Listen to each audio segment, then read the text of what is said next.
This is the 5th session on pentatonic scales. In the first 4 we learned how to play chord shapes, we learned how to move them up the neck in a key, we memorized the 5 pentatonic scale shapes, and we learned how to overlay those on top of our chord shapes to be able to play in a key using our pentatonic scale shapes all the way up and down the neck. Now I'm going to show you an exercise and an alternative to those shapes so that you can practice them and get much better with them.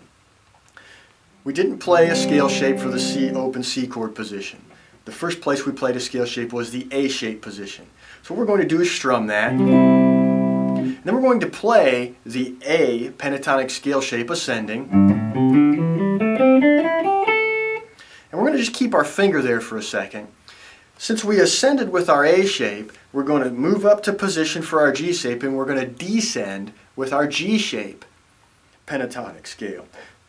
So we slide up to where our pinky, and it's actually playing a C note at the 8th fret here on the high E string, and we're going to descend with our G shape. Then we're going to slide up to position for our E shape, and we're going to ascend with the scale pattern in position, and then we're going to move up and descend with our D shape. We're going to slide up to where our C shape position is, and we're going to ascend. Now, what we've done is zigzagged up the neck throughout all of the 5 positions. That's going to give you some muscle memory and some fluency with how to be able to move around these shapes and still stay inside of the key of C. Be very careful the first few times, because ascending and then moving up to the next shape without getting your chord shape first can be really tricky sometimes. Just memorize what happens there. You've got your 3rd finger at the 5th fret. All you have to do in this case is just memorize that your pinky is going to be on the 8th fret and descend. E.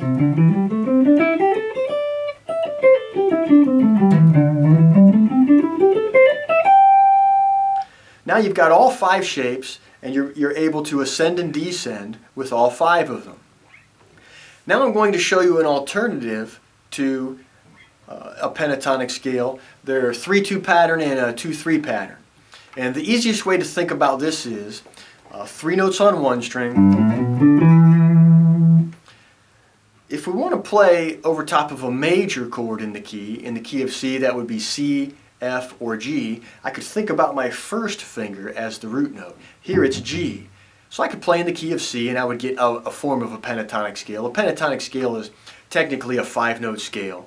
The pentatonic scale is what we've been working on up to this point, but you can get some neat outcomes by overlaying this 3-2 pattern off of any one of the 3 major chords in the key. The 1, 4, and 5 chords in the key are major, the 2, 3, and 6 are minor. So here's a major shape. And we can lay this out in 3 octaves, simply by moving up to another G root note and playing the same shape.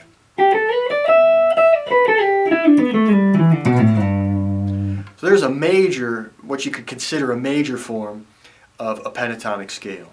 Now we're going to look at a minor version of a pentatonic scale, and these would be played off the 2nd, 3rd, or 6th steps of a key. This time our root note is played with our 3rd finger rather than our 1st finger. The shape is 2 notes on the low E string and 3 notes on the next string.